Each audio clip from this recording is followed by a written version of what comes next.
What's up, guys, and welcome back, I should say, to the Countdown to Ultimate series, the series where we 100% complete Smash 4 and the single player and the challenge board. I'm just mucking up everything here. Anyway, this episode going to be focused on both Pitts and Marth and Lucina. For obvious reasons, they're both obviously very similar to their main counterparts. Well, the Echoes, I should say. But I mean, in this game, they weren't classified as Echoes, they were just considered separate characters in the character screen, which may I say that it bothers me how they handled this, because I'm gonna explain anyway, but let me word things better. The way they were implemented to the game, I'm totally fine with, because I'm sensible and I understand that these didn't eat up game development time. They didn't steal a character spot from anyone, as many people seem to believe with these clone characters. It's like, oh, they could have added someone else and they added this character for some reason. Which, I mean, that's kind of stupid. Like, why wouldn't you want more characters in this game to play as, more options? But then, there's an interesting story with these in that Dr. Mario, Lucina, and Dark Pit were all originally supposed to be costumes, similar to, say, Alf. Because I think that's the only other example where a completely separate character is a skin for someone else. Speaking of which, why is Alf get no special attention? I mean, at least in Ultimate, make him a new Echo. I can't imagine it being that hard. Just give him Rock Pikmin. Done. Simple as that. Just give him some rocks to throw. They break crystal. They're strong enough to go through glass or crystal, whatever that is. Diamond. I don't even know. But before I continue on with the ramble about the Echoes and all that, let me explain what's going on here very quickly. In that, Pit's character-specific challenge was one that I was kind of dreading, because it seemed like the second hardest challenge on here besides Mario's. And basically, his very similar to Lucina, where he has to get a certain number of KOs in Cruel Smash. While Lucina has to get 8, Pit has to only get 4. And there's a way to cheese it as Lucina. And while it's not as obvious with Pit, you can do the same thing here, as I'm showing here. However, this is my 5th or 6th attempt. It didn't take me more than that. But, it took me quite a number of tries because I kept getting hit on the ledge after I didn't have any invincibility. Or sometimes I miss the ledge, I fly out backwards and I don't snap, and then they hit me out of it. Different things ended up happening, but at least it didn't end up taking me too long to finish this. Basically, your up air can clip through the stage and, be persistent enough, and you'll be able to do it. There goes the 4th one right there. Challenge complete. And similar to the way I kind of handled All-Star later on, that was a replay that you just watched. However, I hit record as soon as I finished it. That's what you're seeing right there. And there's me unlocking it on the challenge board. So, that was a replay of what you saw. And I tried using the Chaos skin, which is saved over the green one, but then I forgot, oh wait, 8-player Smash. And I guess that's one of the skins that doesn't work, which is a whole story that I could get into, but it's kind of not worth explaining, because it will take forever. It's a tangent, when I'm already full of tangents myself. I don't need another one. But anyways, what was the thing I was saying? Okay, so they were originally skins for the respective characters, kind of like Alf. Which I don't understand why they don't give Alf his own personality. It's like, just give him Rock Pikmin and he's set. Just make him unique. And because it's very strange, with the exception of the gender characters, like Robin and Wii Fit Trainer, which makes sense for them. And kind of with Villager. Alf is the only one who just doesn't get special treatment. Hashtag justice for Alf, if you will. Please. I don't particularly care for Alf. Give me Charlie or Brittany any day out of the Pikmin 3 captains. But at least give him something to represent Pikmin 3. That would be nice. Why not make it Louie? Make Louie the costume. Make Alf and Echo. And then give him Brittany and Charlie skins. It sounds pretty simple. I don't know why you don't just do that.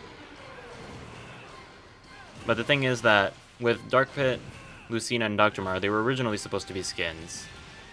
And the thing there is that I guess, I guess, it was confirmed by Sakurai that at some point in development, he thought that he could make them a bit more special, give them their own properties, and made them their own characters. However, the thing that bothers me, as I was getting into earlier, is that the way they organize them on the character select screen is just a mess. In fact, the whole character select screen in here is kind of a mess as well. I mean, the way they're going to handle it for Ultimate, when I talk about it, makes sense there, just because of the marketing being like everyone is here and everything's going to be ordered in the order that they appeared, like the stages and the characters are like, you know, Mario's character number 1, and he's going to be first in line, and whoever is character number 13 is going to be the 13th. I think it's Peach. But, you know, instead of being organized by series, which kind of bothers me, I even made a Photoshop edit of how I would like the character select screen to look. So whenever Ultimate modding, because I did the same thing for Smash 4. The character select screen that you look at here, that's one I made myself based off a Photoshop edit that I did in like early 2016.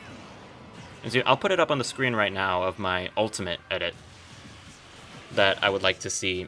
Like, even if it was just an option that they added later in a patch, you know, I'd be totally fine with it, but that's how my edit would look if I were to mod the character select screen to look differently. But the thing is that, you know, the way they handle the character select screen in this game really bothers me, because, you know, they have Dr. Mario, Lucina, and Dark Pit all in their separate little section, like, which I guess is supposed to be like the clone section. But then, you know, characters like Falco, Ganondorf, who else is there? Well, I guess, and, well, not Lucas, but, you know, those two are with their respective series. Why don't you put Dr. Mario next to the Mario characters and put Dark Pit next to Palutena or something? You know, I don't get it. I mean, they're doing that for the Echoes in Ultimate, which is another thing that kind of bothers me, because Lucina was revealed alongside Robin. So if I were making it, I would put Lucina next to Robin, but since she's an Echo of Marth, she's next to Marth. And, you know, it's like with the Dark Samus. With Dark Samus, the top row could be the original 12 from the N64 game. But then you have the original 12 plus this brand new character. And it just kind of looks janky, somewhat. I mean, it's not a deal breaker, it's just like OCD, I guess, that's getting the better of me here. However, the main thing is that when it comes to the characters in this game, not only did they have the clones off in their own little section, but whenever they added DLC characters, they just slapped them onto the end of the list. Which, again, like, when they do that for Ultimate, when they just slap the DLC characters at the end of the list, it makes sense for that, because that's the theme that they're going for in general. But in here, it's another reason why I wanted to make that edit, just to make it look nice. And put Mewtwo with the Pokemon, put, what is it, Roy with the rest of the Fire Emblem characters. It sounds very simple, and modifying it, I mean, it took me a while to find the place where I could change it, but once I actually did, it was very simple. You know, I was just able to drag and drop. I mean, I understand that it was an app that someone made, but I was just able to drag and drop everything, just change it, stuff like that. And I don't expect Ultimate to have that sort of feature where you can literally edit it however you want. But at the very least, they gave you an option, like, oh, flick the switch to change from character number to series. And I'd be fine with that. I'd honestly would. But, I don't know, alas, that isn't the case, but Ultimate is still going to be an amazing game anyway, so it won't bother me too much. It'll just make my OCD go nuts. So going back to what's happening on screen in the video, you may notice that I kind of skipped a lot of Pit. Like, for example, I only showed Dark Pit beating the Master Core. And that's because, I mean, again, they're both kind of similar. You know, very similar characters, there's kind of no point. But, you know, just in general, you know, it's just... Why can't I speak? Words are not coming to me today.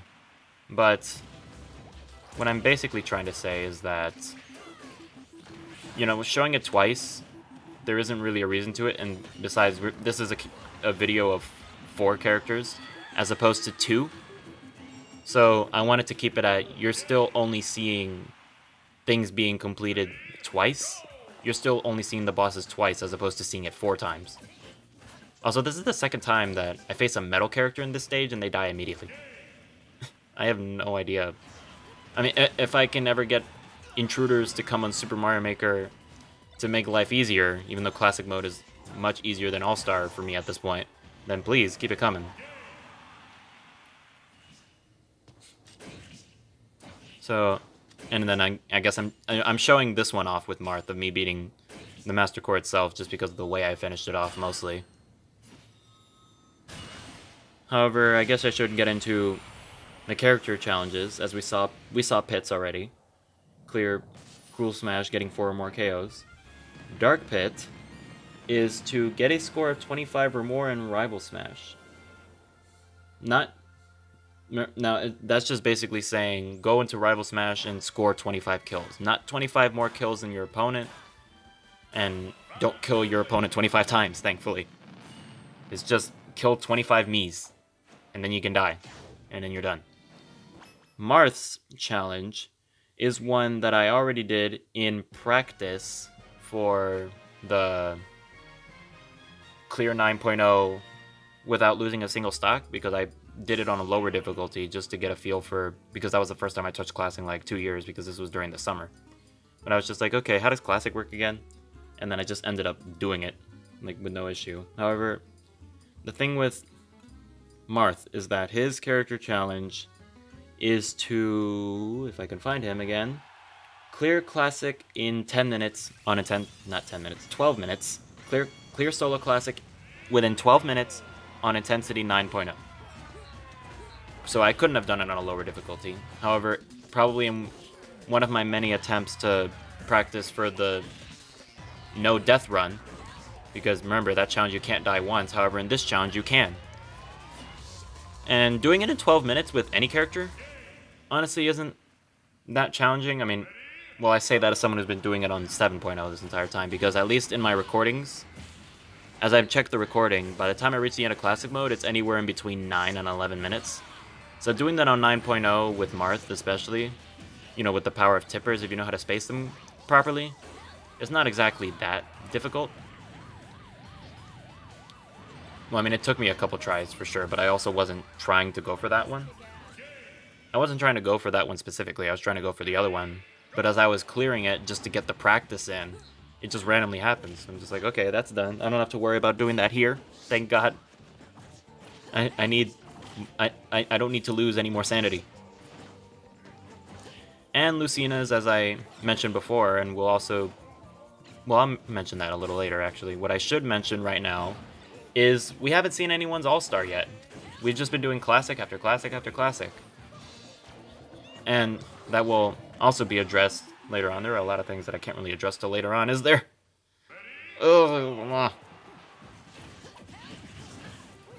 So, I don't know how we broke Samus's shield there. Is that Samus? No, that's Sheik. It just looked like Light Suit Samus. Also, Luigi, I'm never trusting you as a teammate again. I had him, I was charging my move, and you just decided to do that. Actually, being, I guess, correct, and I also wasn't paying attention. I was trying to get Dark Pit, and that Mega Man just snuggled behind me. But trying to be correct about it. I mean, Sheik. Of course, there's that debate. Is it a she or a he? I've always kind of... when I first played Ocarina of Time, which was on the 3DS version, I kind of went with, like, oh, he's supposed to be... Sheik is supposed to be kind of masculine. Because, I mean, it's Zelda trying to hide her identity, even though I knew it was Zelda because I had played Melee much beforehand. That's not even the right word to use, but whatever. I had played Melee, that's the point. So I knew Zelda was Sheik. And so when I played Ocarina of Time, it was like, oh, it's obviously supposed to be masculine. That's the point that they're trying to get across. But over the years, like with voice clips in Brawl and in Smash 4, Hyrule Warriors, they're trying to push it to be more feminine. So I'm, at this point, I'm just like, you know what? I'm just gonna say that Sheik is a she. You can't spell Sheik without she. That's my other reasoning. Honestly, so that's just what I'm going with. I'm just gonna call it a she. Because, Zelda's a she. Zelda transforms into Sheik. She. That's what I'm going with. So anyway, as I mentioned kind of with Pit's challenge, Lucina's is to get 8 KOs in Cruel Smash. Now this isn't Cruel Smash. I don't even think I've shown this since the Mario episode. But one of the rounds in Classic Mode is to do this, just a multi-man smash with Mii's, the Fighting Mii team, kind of like the Fighting Polygon team. And what I'm doing right here, where I'm just up-being into that little lip of the stage, that's how you're supposed to do that challenge, where you have to clear Cruel Smash getting 80 more KOs. That's the strat.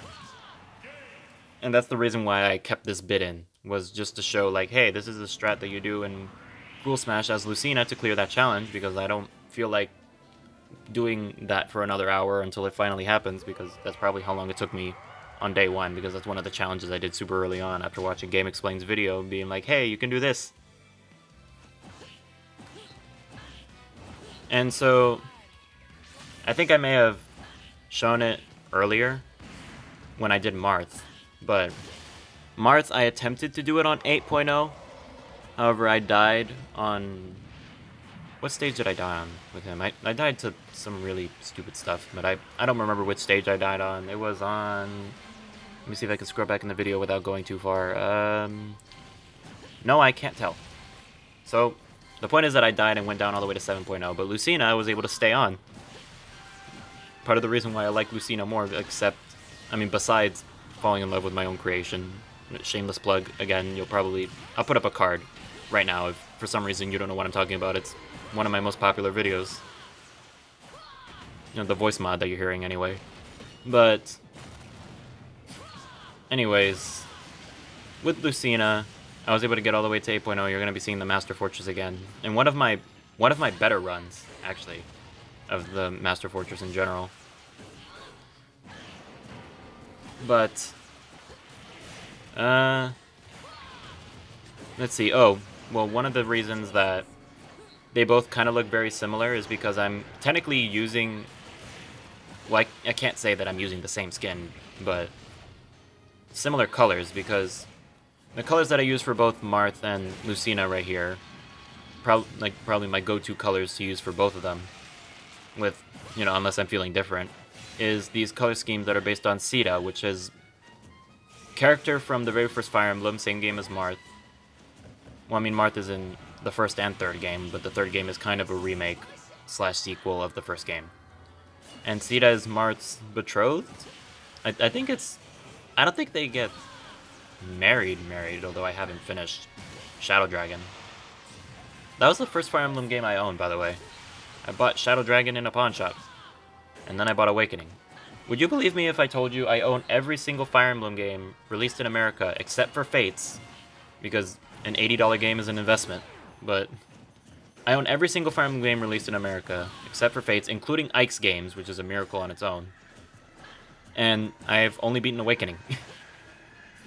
So I guess I could kind of explain why I have some sort of a bias for Lucina as well. However, the inspiration for the Volga Lucina voice mod came from me watching Maddie Burrito's Lucina Says videos. And I like how I still get comments to this day being like, well, I mean, I get some comments that are like, oh my god, this is like Lucina Says, this is so cool. But then I get others that are acting like, oh my god, this is just a ripoff of Lucina Says, hashtag exposed, lol.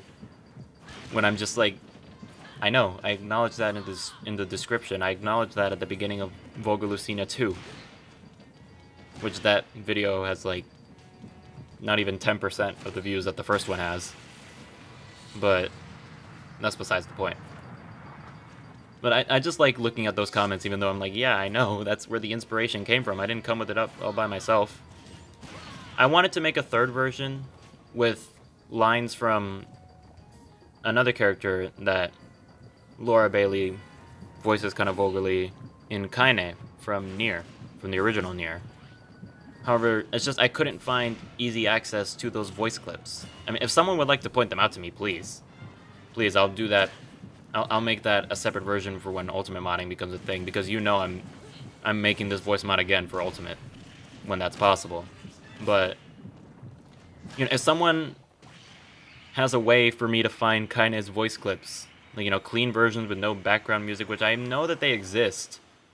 It's just that, you know, I mean, hopefully I'd be able to find them without having to rip them from the game myself, like going into a sound test or playing the game without music.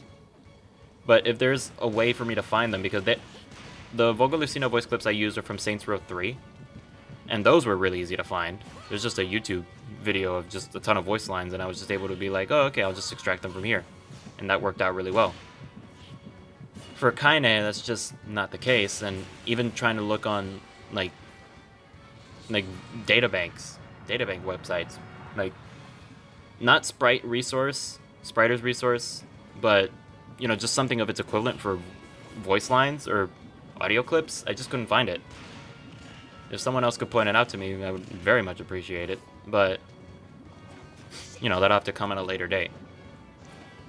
And as I was saying about Sita, since Shadow Dragon was my first, I had played it for a little while, and, you know, I was new to Fire Emblem at that point, so I was like, what does all of this mean? This game doesn't really explain tutorials all that well.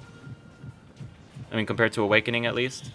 But even then, it took me forever. It took me, like, until Chapter 7 in Awakening to be like, oh, I finally get everything now. Everything makes sense, but getting into Shadow Dragon, I remember seeing in some forums, people were like, oh, Sita's not that good, she's just gonna die or do something, but I guess because of her base stats and because she's a Pegasus rider, she has insanely high luck. And she was surviving so many situations that she should have died in, because, you know, she would get all these, like, you know how Long Ku is in Awakening? She's not exactly as good as him, but it was pretty close, where she would just get random crits out of nowhere, and then at certain points, and I missed something, because I was a dumb Fire Emblem player, even in Awakening, where I would just send people out to die, and then I would reset. But, you know, if I did that with Sita, it's just like, no, she's gonna die, but then miss, crit, kills, and then I'm just like, oh my god, I love her. And then another story with her is that when I first played Fire Emblem Heroes, she was the first character I summoned right out of the box. She was the first character I summoned, and she's also pretty good in Fire Emblem Warriors. So that, I don't know, I'm an unapologetic. I'm an unapologetic Sita fan. That's all I can say about that right now. But anyways, here we are finally getting into All-Star, and, you know, as you can see, we're doing something a little different here, because I had this planned out way back during the summer. And so during that summer, because that was, I mean, this is the only time that I could get him to do it, I had Jared come over, and we recorded Lucina, Marth, and Pit and Dark Pit All-Star in 2-player. Because, you know, this is something I wanted to show off, and technically you could do it this way. I'm pretty sure you could do the challenge this way, where you clear 2 characters at once, so you technically do it in twice. You do it in double time. You basically do it twice as fast as you normally would doing it on your own. Now, obviously, I don't know. I don't think anyone has tested that. If you can clear the challenge like this, I mean, maybe there's some couple or a brother, sister, or friends or something that have done it, but I don't know anyone who has. And also, this is something that I want to point out in here. If you do 2-player All-Star, you get extra healing items. You get an extra heart container. And that's about it. Everything else is the same. You just have 3 heart containers instead of 2 now. And so, as we did this, it kind of started out pretty well. You know, he went as Marth, he went as Marth, I went as Lucina. Even though Jared told me that he was trash at both Pit and Marth and Lucina. But, you know, as you can see, I kind of got cheesed right there as Lucina. Couldn't really do anything about it. And one thing that kind of contributed to our loss, not in this case, but kind of here, was that we kind of lost track of ourselves, because both times we kind of ended up unintentionally picking similar colors. Like the first round, our first attempt, we both picked blue skins, and he picked a green skin, and I picked a relatively subdued red. But it was enough to throw both of us off. And so later on, we were just like, this was our third attempt. And so we were like, okay, we need to pick different colors. But then at this point, I'm like, okay, you be Lucina, because I mean, I'm not putting Jared down or anything. He knows this as fact. I'm better at spacing tippers than he is, and with Lucina, he doesn't have to worry about that, so he can just throw out moves with a character that he's not exactly good with, and get results like we're getting here. And as soon as we made the switch, we did it on the first try. As soon as we made the switch, and we honestly got a lot of good synergy going on in some of these rounds, actually. Either just through sheer skill or by complete accident, we did a lot of cool stuff. And I don't know, it was fun to do. I wish we could have done more of this, but it only really made sense to do it with these two.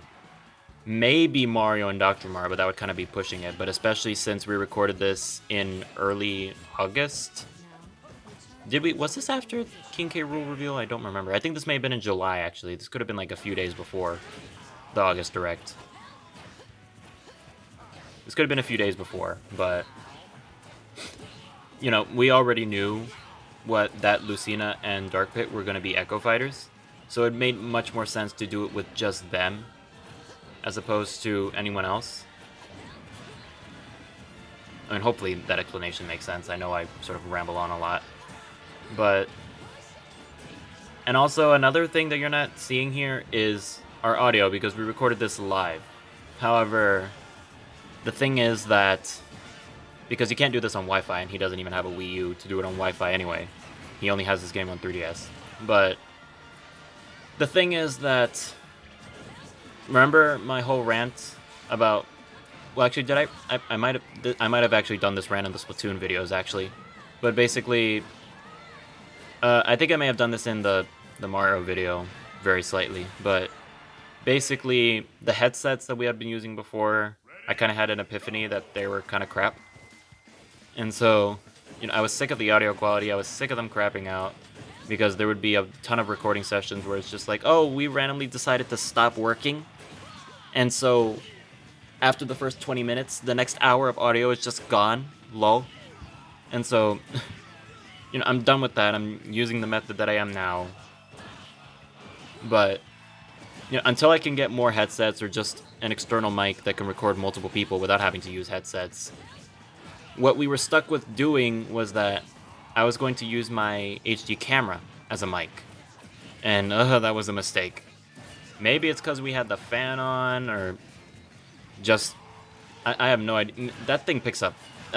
I thought the headsets that I had were sensitive. Oh my god, I had no idea what the mic was like on the camera. Which, I mean, I guess it was just because it was trying to record audio and not video. But sheesh, I needed to mess around with those settings or something, because... And I mean, I didn't realize it until later, where... The one thing is that...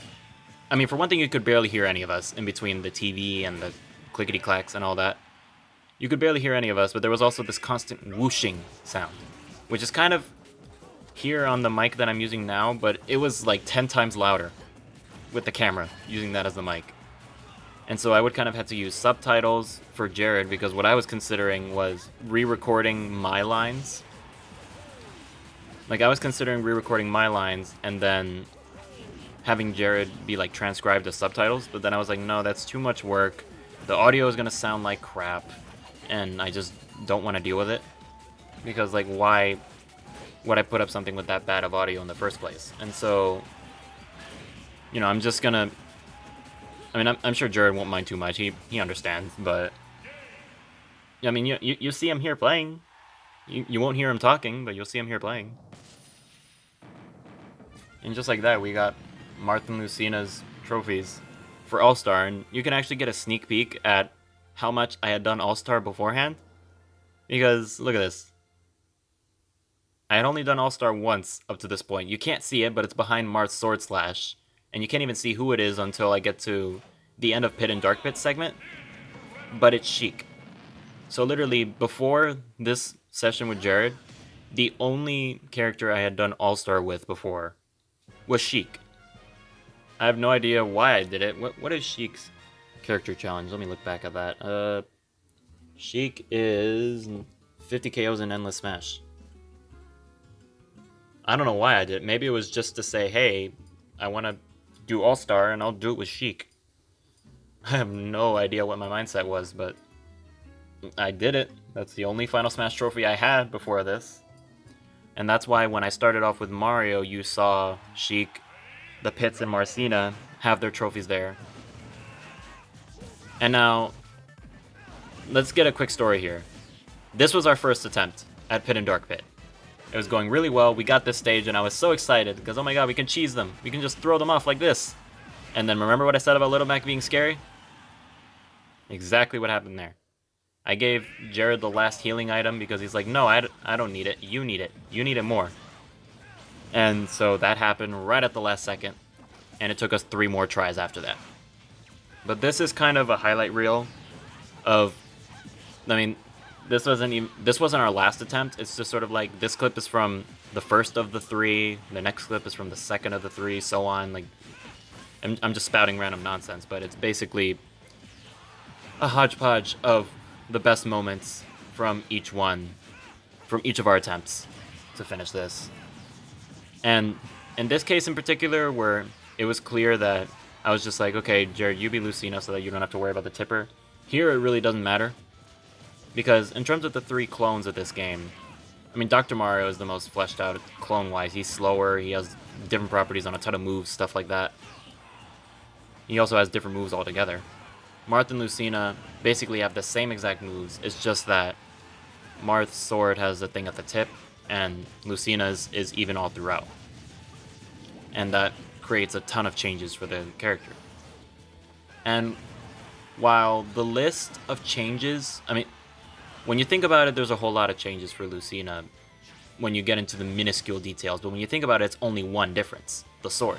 How the sword works. It's just one difference. And even though Dark Pit has more differences in terms of numbers, he's still much more similar to his original character than Lucina is to her original character.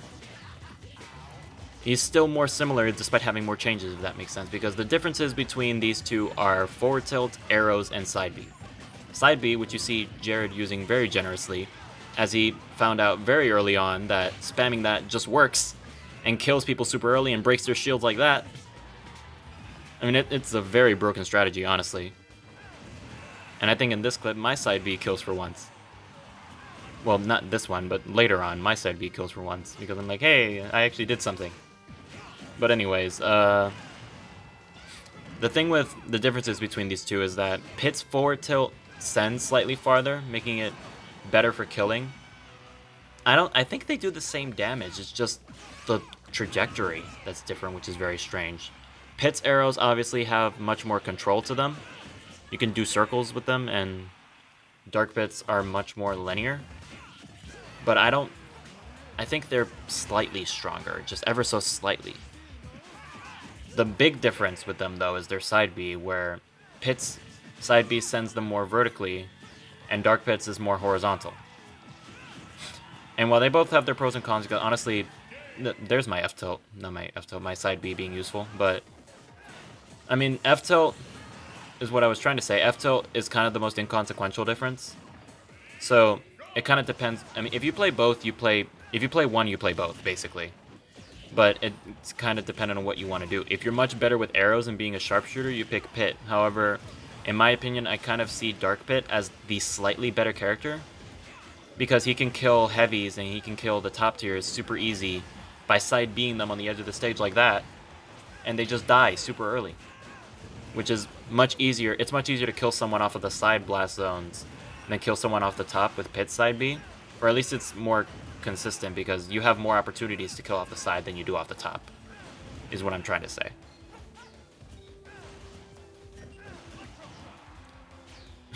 Okay. I don't know why that one got me, but yeah, that's basically the big difference between them. And I wish Ultimate kind of added more differences, like maybe give Dark Pit's aerials from Brawl, because I miss that old forward air. I miss it. It was fun. But, whatever. Yeah, you can see Sheik over there with her light arrow. But, anyways, we approach the end to this episode, and apparently we can hit each other here. I didn't realize that, but as we approach the end to this episode, well, this only leaves about 26 characters left out of 58, so just ever so slightly below, halfway done. And hopefully it won't give me as much trouble as the last batch of characters did from part 5, but at this rate, we should be done. Well, I should be done recording before the 7th, but again, I very much appreciate you guys watching this video series, especially after Ultimate comes out. If you guys continue watching, wow. I won't even know what to say at that point. But I will be uploading Ultimate content and the live stream that I do have planned. I still need to do tests, but you can count on there being a Ultimate live stream the night of release because I still have classes to go to that morning. But sometime in the evening, I will start up a stream. You can follow my Twitch in the link in the description below to get notified when I start streaming that, or maybe when I even do test streams. You never know when I get to stream other stuff. But anyway, see you in part 7.